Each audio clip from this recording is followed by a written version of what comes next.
I want to speak today about Redux. It's a newer, I guess people call it a state container, but it's actually in many ways a framework, though it's a framework in a very different sense from Angular or React. And we have been, it came out around the summertime. I think the first announcement was May.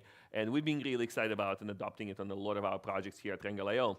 So I want to talk about how it works and what are the problems that it solves and why it makes sense, because there's some ideas in it that are a little unintuitive first, but they really actually work. So let's think about a typical complex single-page application, right? What do you have in it? Well, you have usually lots of parts, right? Because usually it starts simple, but it gets more complicated, and you add pieces because someone wants a button for this and someone else wants something else. And usually you sort of end up with a situation where everything is connected to everything. And because there's just all of those requirements that you just end up finding, right? You start off with a lot of projects where you're going to think like, oh, it's going to be all neat where this thing talks to this thing, but it just kind of never really lasts. And the end result of this is that changing anything breaks something somewhere, right? And this is what makes maintaining a complex application really painful, right? So as of now, as far as I can see, there are two main solutions that are available that really help you manage this. One of them is component-based UI. I'm not going to talk today about this, but this is just this is like half of your solution, right? So whether you are React provides a way of doing this, so basically the idea is that you want your UI organized into components, and your components you want to stick with a fairly disciplined way and very restricted way of communication between the components, right? So you don't want to have a situation where any component talks to anyone, which is sort of the way we had the opportunity to do that with Angular 1, but React does away with that, and Angular 2 does away with that also. So this is, now obviously you can do proper component-based architecture with Angular 1, but a lot of people weren't doing that. So this is one part. I'm not going to talk about that. The second part is what I would call a stateless approach deeper in your stack. So basically, as far as the UI part is concerned, using proper use of components helps you clean that up. But that only solves the UI part. Really, chances are most of your code is really dealing with data. And the proper React components really don't help you with that at all. I mean, React, in fact, is fairly agnostic about what is it that you're going to do further down in your stack. And when I say further down in your stack, I'm not talking about your server. I'm talking about just simply the deeper levels of your front-end application. So let's talk about stateless architecture. Before I get too far into it, let me talk a little bit about why this actually is a good idea, because this may be unintuitive to some people. So a lot of us, this may not apply to all people here, but a lot of people of my generation, we grew up on object-oriented programming and this idea that you model things in terms of objects, right? And now, today, this is not necessarily taught quite maybe as aggressively, but when I was learning computer science, this was like the recent revelation received, and everyone is like, wow, we want to do object-oriented. That was the hot thing, right? Now, the key thing about objects is that objects are stateful, right? And this is something that maybe today we don't reflect on that as much, because people who actually, sort of work in computer science departments by now have sort of figured out that maybe it's not such a good idea. So objects are stateful. Now, what this means is that the effect of calling a method depends on both the arguments and the internal state of the object, right?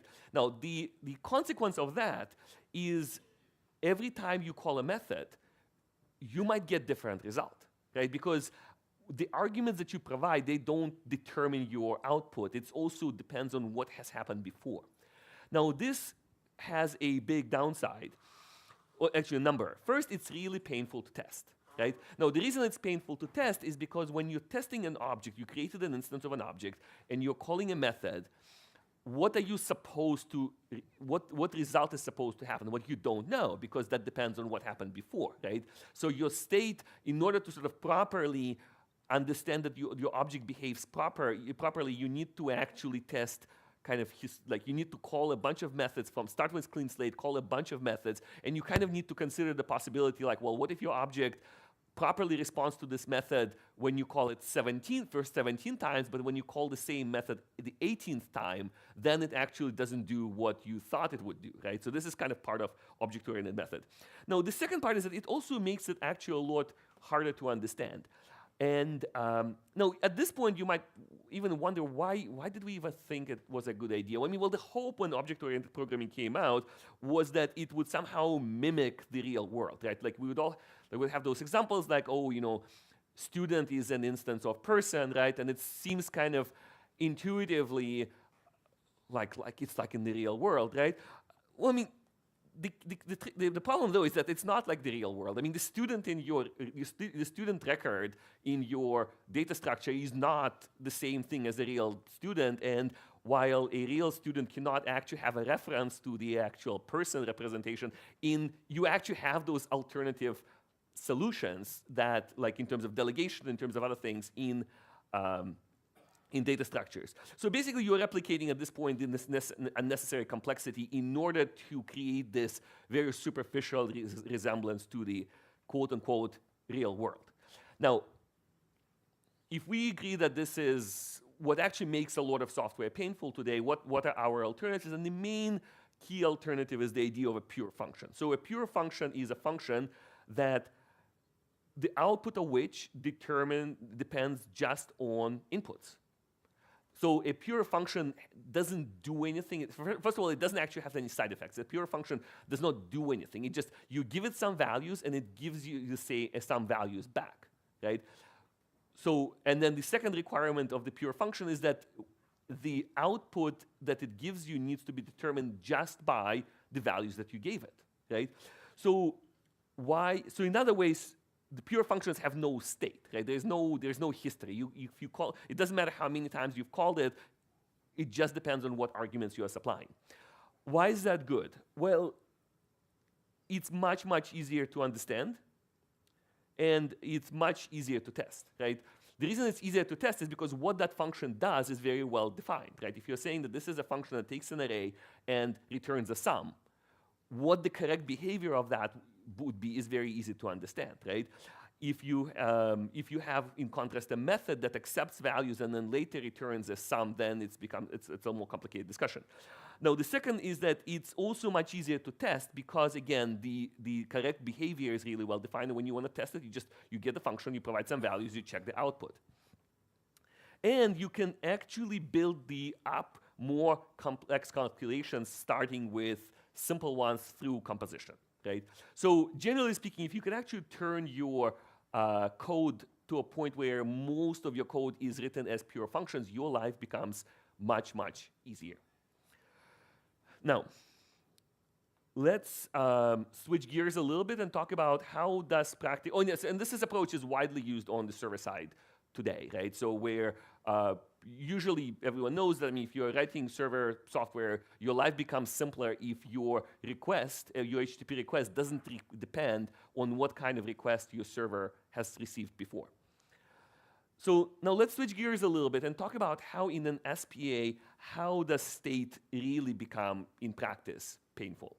Well, let's imagine you have a component and you have a model, right? So this is like the beginning of our simple, like classic MVC, right, model. So we have a component, we have a model, and the component, sends some information to change the model sends some update, the component reflects it, and then we have, and this is all easy until we get the second component, and the third component, and the fourth component, and then we have a bunch of models, and then this component, this model affects this component, and then it also affects this other component, and then this component wants to change this model, and it starts getting basically very painful soon, right? And then this is the mess that you end up with, right? I mean, like, raise your hand if you've been there. So the solution that, a common solution that emerged recently to this goes under the name unidirectional data flow, and the particular common realization of it is called Flux. So I'm not going to get into too much details about Flux, but because Redux that I'll talk about is kind of, you could think of it as an offshoot, as a splinter cell of Flux. But let me give you a very quick overview of how Flux tries to solve this problem. So in Flux, you basically introduce a restriction. So in order to avoid this mess, right, where you have stateful components and stateful models, and where components change models and models change components, and you never really become sure which state is synchronized and which is not, you go with a much more restricted model, where you say all of the communication between components and model is going to go in this unidirectional circle. So in particular, your components, the only thing that they will do to communicate with the model is emit actions.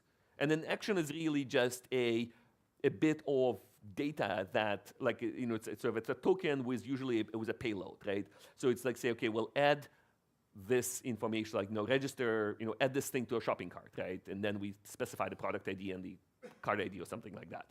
Then all of those actions get collected by a dispatcher, which then distributes them to stores. And store is an element that is basically holds this value and distributes it then to components. So components send actions to the dispatcher, and then they subscribe to streams that come out of the store. So it would look roughly like this.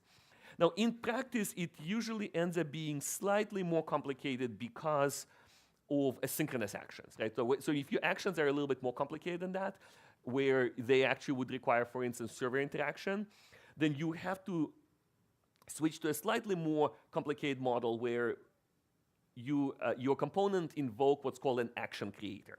And an action creator is, so instead of just your component creating a token and a data and, you know, throwing this to the dispatcher, your component calls a function which will do that. In the simplest case, all of the action creator will do is create an action and send it to the dispatcher, and then we'll sort of see the rest of this loop. Now, in a more complicated case, for instance, if you want to actually have some server interaction, what your action creator will do is it will make a request to the API and possibly say on resolution of a promise that comes that's associated with that request, will issue then an action. Now, in practice, you will probably usually in this setup issue several actions. So your action creator, let's say that you want to save some data. So you will go ahead and you will issue or let's say you want to make a request from the server, right? So what would happen is that your action creator will start the process off by issuing an action that signifies that some data has been requested. It will then make an HTTP request, and then upon the success of that request, it will issue a new action saying that the data arrived, and then if the request fails, it will issue a different action saying that data failed, right? And then the API part, obviously that part usually you would want to have a high-level sort of API library that abstracts a lot of the ugly details and promises and whatnot, and you now have this neat separation between your API logic and your components, right? So the nice thing about this model is that you're following a somewhat constrained approach, but at the same time, you can start adding components, removing them, and it's actually really easy, right? Because when you add a new component, your component basically just has those set of, they cannot go ahead and modify anyone else's state. All they can do is issue actions. Now, the question is, can we actually do better than that? And the answer is yes, with Redux. So let me talk about what is Redux. So you can, here's the URL for the project. And if you Google for Redux, you'll find it too, but let me just provide it just in case. And the key component, the key concept of Redux is it's similar to Flux, but it uses a single store, and it uses something that's called state reducers. So a single store is fairly straightforward idea, right? So instead of like in a classic Flux, you actually have different sort of modules that store data for different things, right? In Redux, you just do away with that and you have a single store, which may seem unintuitive and you may think that's weird, but I'll talk a little bit about why that's actually not so bad. But the less intuitive idea is that of a reducer. So now so let's talk about it. How can single store be actually a good idea? And then what the heck is a reducer? So I'll start with that. So the reduce function is one of those things that I think it's like the least loved of the three like classic functional programming concepts, right? So there is map. I think everyone, if you've done any amount of functional programming, you've used map. Filter is a really common one. So in the map, you basically have an array, and you provide a function so that every item in this array is going to get run through this function. You're going to generate a new array.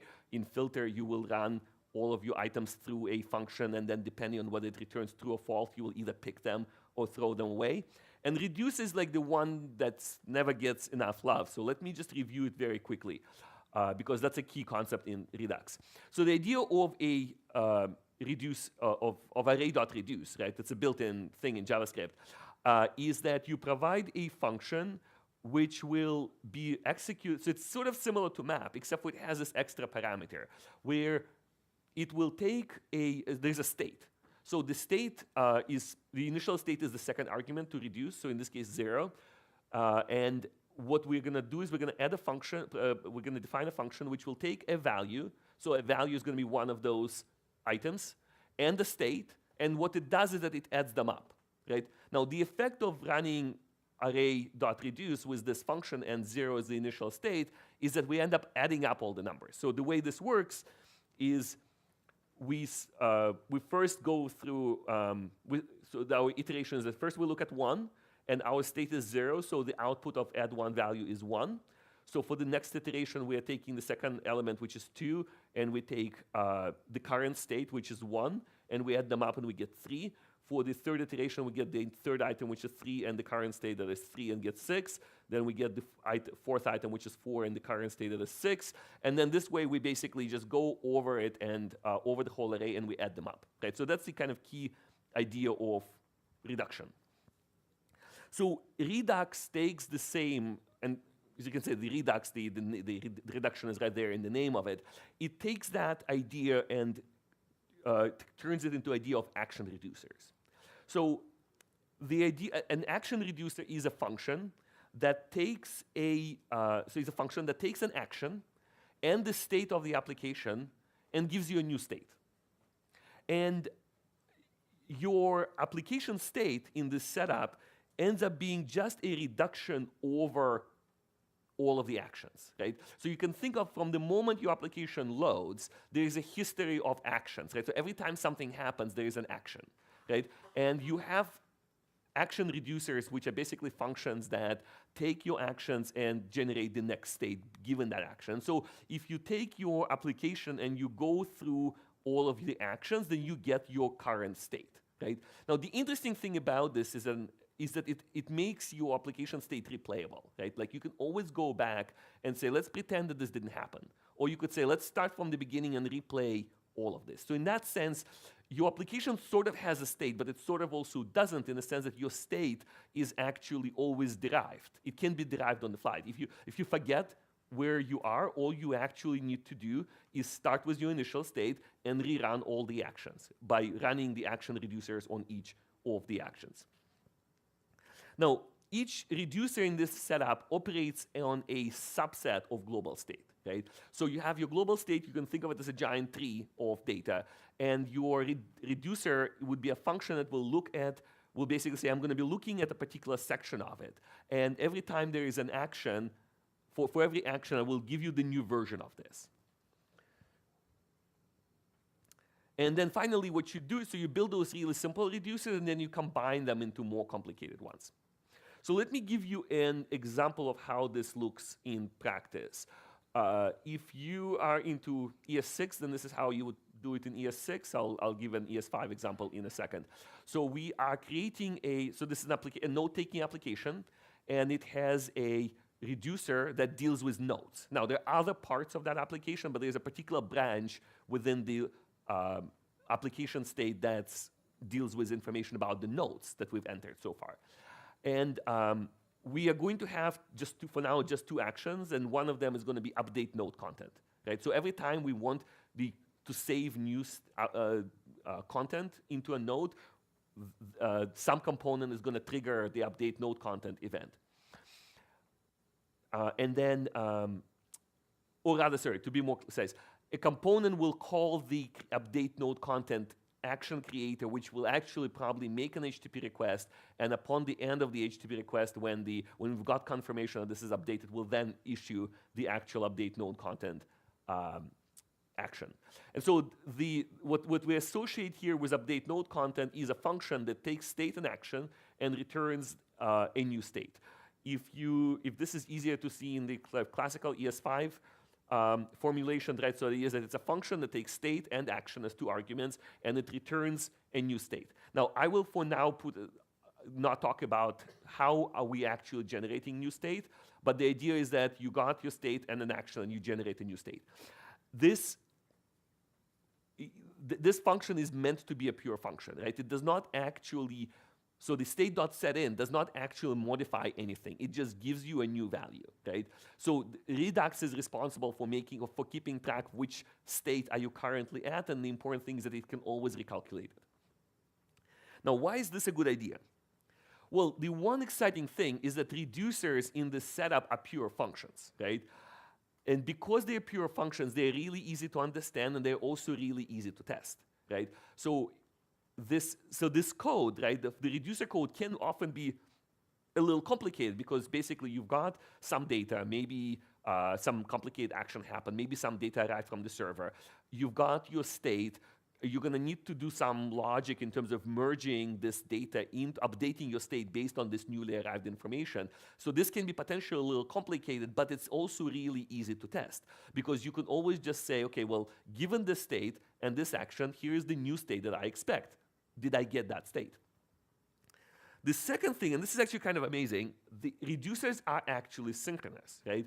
And this is a little unintuitive because, I mean, if you've been in JavaScript community over the last few years, then what we've all sort of been talking about, what all of us have had to learn is that you cannot get very far in JavaScript without thinking all the time about asynchronicity, about thinking that you can't just code JavaScript as if things happen synchronously. Well, guess what? With Redux, suddenly you can, right? Because in this setup, we are saying that, at least as far as the reducer code is concerned, the reducer code is what's going to be most of your code. You're basically saying that given this state and given this action, here is the new state, right? It absolutely doesn't matter when that happened in time. It doesn't matter what happened before. It doesn't happen, it's not in the time, in the future, it's not in the past. It's more that it is just kind of like mathematical, right? It just, when this is true and the other thing is true, then the third thing becomes the output. So a lot of your code becomes synchronous, and this is kind of amazing in JavaScript. The third is your data logic is now 100% separated from view logic, and that is very, very nice. And the cool thing is that you can actually still have modularity by combining simpler reducers, right? So in this case, let's say in the application that I was showing, you can have we could have a reducer for nodes, which keeps track of information about nodes. We could have another reducer that keeps track of information about the user. We can have a few other ones, and then they are merged into this overall state, and then we can define effectively projections into that state where we can say, well, we want to take, for our components, we could take a slice of that state and show that to a component. Now, an important thing, again, though, is that this state is completely unmodifiable, right? So within this model, your components cannot ever do anything to actually modify state. All they do is, the only way they affect this is that they issue actions, actions run through reducers, reducer calculates new state. Now, the third and the last item that makes this really exciting is that this gives you new opportunities for tools, like all of the kind that is actually kind of even hard to, I guess imagine, and was up until recently hard to imagine in JavaScript. So let me give you a little example of what you can end up getting tools-wise. So this is that's not very exciting. Oh, I guess I see what happened.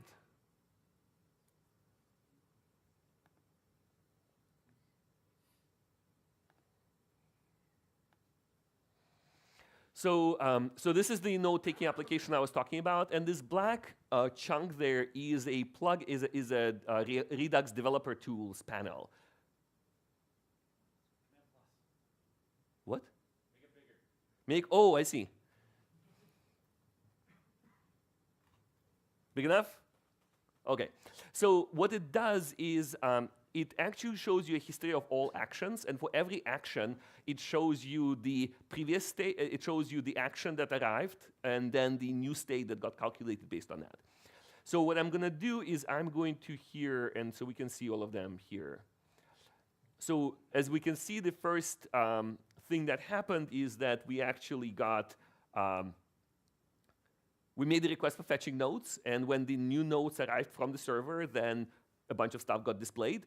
And what I'm gonna do next, something really weird happened to my CSS there. I'm gonna create a new node, and then I'm gonna change the content of it to hello TorontoJS. And I'm gonna save it. And what we can see here, right, is that here's the things that happened, right? So there was a fetch nodes action, and then the add node happened, and then so we could see what happened with, so the add node basically, well, there's no information in the action. We just ask for a new node to be created. Then we can see the new state. So here we had nodes had 3 entries, and here we now have 4 entries. No, we still have 3 entries. I'm not sure why. Weird. Oh no, sorry, because it's yeah, because I'm not. It's those 3 entries. So I'll see here I have 9 nodes, and then here I should have now 10. So debugging becomes a lot easier, right? And then what we see here is that we've actually got update node content arrived with partial part of the string because it saves it continuously. As I type, it saves it. And then we've got a second instance of that event that basically said, that spelled out the whole thing. And now here's something cool that I can do is I could say, I can just cancel them. I could basically tell my application, let's pretend that action didn't happen. And if it didn't happen, well, I guess now we are back to where we were, right? Like the content here changed, right? So, and then I could in fact go and, oh, sorry, I'm sure I had this scrolled to the wrong one. Oh, that's annoying. So here I'm in a partial state, right? And here let me cancel this one. So now it's back to how it started, and I can then go and change the just get rid of the action of the new node creation. And what's even cooler is I can actually cancel them in different, like I don't need to cancel all of them sequentially. I could say, let's pretend that we did actually send an update, but we did not create the node, right?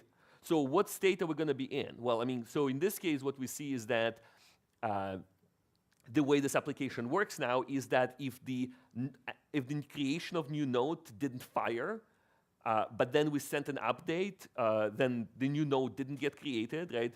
When we go into our nodes, we should still see 9. And I guess the update action in this situation has no effect, right? So it gives you suddenly debugging opportunities that, you know, are really quite amazing, right? And what you can do further is, I mean, you can do all sorts of things. You can commit it. You can say, let me save it in this state. And in fact, the coolest thing is that you can take, you can basically take your session and share it, right? So you can basically, when you got to a particularly nasty state in your application, you could take that, serialize the sequence of actions, send it, and send it to someone else who can actually then jump straight into that. So those are some of the things that you get. So let me, I'm not going to test the gods of demos more, since that always never ends well. But let's talk now about, so there's a few though edge cases. There's a few things that are making things a little bit more complicated that we need to look into. One of them is avoiding mutating state. Now, Redux requires you to write pure functions, right? So those pure functions, they're supposed to take the old state and the action and give you the new state, and the new state needs to be a new state. Like it needs to, like it assumes that you are honest, and you're not going to go ahead and either try to modify the new state or take the old state. So take the old state and send some kind of modified version of it, like in the sense that like if someone, when Redux calls you with a pointer to the old state, it expects that state to not change, right? It expects that when you, like a lot of this traveling back in time assumes that if it sends, that what it gave you a reducer is going to stay untouched, right?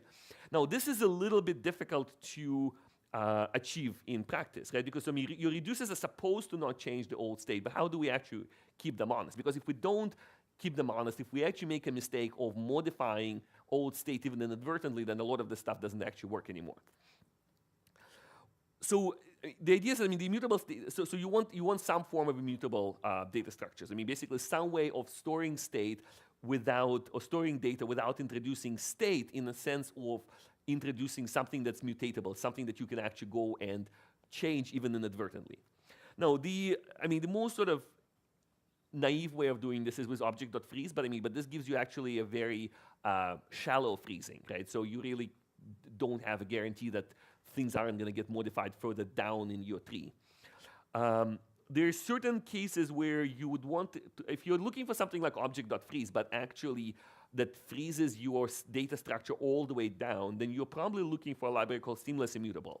So this basically gives you something that looks just like JavaScript objects and JavaScript arrays, and but it basically will make sure that it's frozen all the way down. Now, in practice, though, and this is maybe an odd question to ask when talking about immutable data structures, is, well, what do you do when you actually want to modify your data? Because you do need to actually generate the new state, right? So, I mean, this is maybe a somewhat sort of odd question because, well, the immutable objects, by definition, they don't change, but you also need to change them because you need to derive this new state, right? So what you want is you want this derivation process that does not affect the object that you started with, and ideally would actually be happening effectively, right? Because you could be cloning your state, but cloning your state potentially can get very inefficient. So you need this new way of generating new state without altering the original, and immutable.js is the library to use this, right? So I would say, practically speaking, when you're using Redux, you probably want to be using immutable.js, and if you are gonna, if you go to Redux documentation, they seem to want to kind of try to make it seem like you could do it without immutable.js, but maybe not to scare you, but no, you can't. Like, you want to learn immutable.js. Immutable.js is an amazing library, and if you're using Redux, you should just bite the bullet and actually learn immutable.js. So the way this works is basically the following: is you have an immutable.js data object, and then if you call, for instance, a method, there's a bunch of methods there. It behaves differently from a JavaScript arrays or objects, but so for instance, if you want to actually set a value, instead of doing data.foo.bar.buzz equals 42, you will do data.setIn, and then you provide the path under which you want to change it, and then you provide the value. But the cool thing about this is that it gives you something else, something that you don't actually usually get with normal data structures, which is that after you run this code, you can use your new data as representing this new state, but at the same time, the old data object is still pristine. It's still in the exact same state. So any method that you call on data, initial data object is going to be exactly the same, give you exactly the same result. So immutable.js is really, that's the key building block for stateless architecture and for Redux in particular. Now, the second challenge is handling asynchronous actions. Now, I gave you the preview of this. Is basically you want to have action creators that would probably usually dispatch an action announcing that something is going to happen, and then make a request with a promise, and then dispatch another action on success. So the action creator emits an action, informs everyone that request is made, then it emits another action to inform everyone that request was completed or when it failed. And you want to push, of course, the details of making a request into a module. And so here is roughly an example of how it would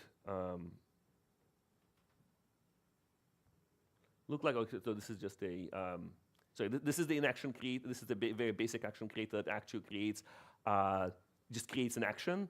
And in this case, it takes a status. So this is like, we made the request, we got results, and some data. And then the way we would use it would be like this, right? So we're basically saying that when someone makes a request to fetch nodes, we will immediately dispatch a fetch node action with status being request. And then when the data arrives, we will dispatch create a variation of this action that has the JSON as the payload and the status success. And if it fails, we'll dispatch a variation of this node that has error as the payload and status as error. And then finally, testing actually is really easy.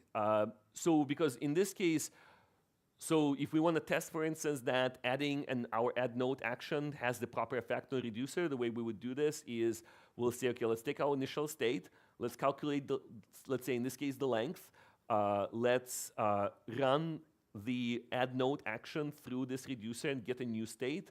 And then we can make a bunch of assertions about the new state. It's really that easy. And the amazing thing about most of your code, you will be actually now testing in a synchronous way, right? A lot of your asynchronous code is actually gone.